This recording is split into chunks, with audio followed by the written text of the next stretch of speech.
In 1995, the internet was a novelty. To some, it was a confusing waste of time. To others, the clear future of commerce. Those who adopted it early built the infrastructure of the modern economy. Today, we see a similar pattern with AI, but the signal is buried under the noise of social media. Our feeds are full of claims about overnight wealth and effortless success. Stripping away the hype reveals a simpler reality. ChatGPT has no bank account and no agency.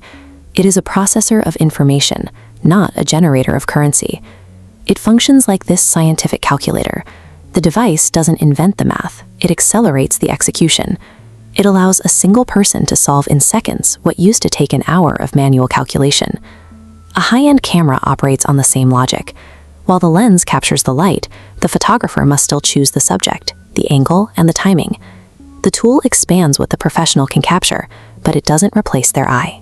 AI provides the same advantage. Its value lies in allowing people with existing skills to execute their work in a fraction of the usual time. Most freelancers and small businesses operate on a linear model. You trade a specific block of your life for a specific amount of money. This creates a hard mathematical ceiling.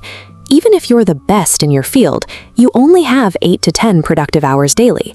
Your income is tied to your physical endurance. To increase earnings without working more hours, you must compress the time required for each task. If a 3-hour job now takes 45 minutes, the ceiling moves.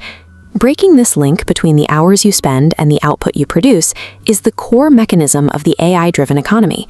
Consider a freelance copywriter drafting a standard set of marketing emails. This process traditionally fills a 3-hour block of the day. With an AI assistant handling the initial structure, that same draft can be ready for review in 30 minutes.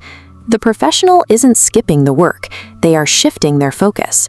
They spend less time on the blank page and more time on the strategy, the brand voice, and the final quality control.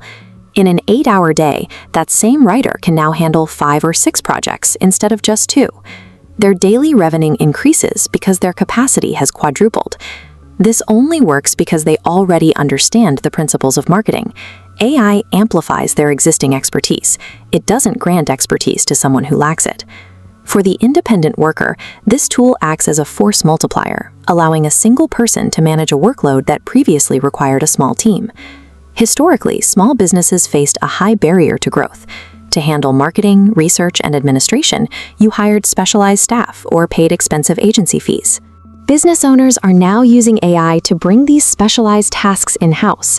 They're analyzing customer data and drafting internal communications without adding to their headcount. This transforms labor costs into a fixed software expense. An ad campaign that once required a $2,000 monthly agency retainer can now be managed by the owner with a few hours of AI-assisted work. Every hour saved on these operations goes directly to the bottom line. In a small business, reducing the cost of doing work is the most direct path to increasing profit. A dollar saved on overhead is indistinguishable from a dollar earned in sales. If we look past the charts and the profit margins, what is the core product being generated here? It is time. AI tools produce hours that didn't exist before. The professionals who truly benefit are those who reinvest that time. They use the saved hours to learn new skills, research deeper market trends, or pivot their business model before their competitors can react. If 2 people have the same skills and the same tools, but one uses them to work faster while the other ignores them, the gap between them widens every single day. As these tools become the industry standard, the competitive advantage shifts. It won't be about who has the AI, but who has integrated it most effectively into their professional judgment. When we look back at the start of this era, the defining factor of success won't be the technology itself.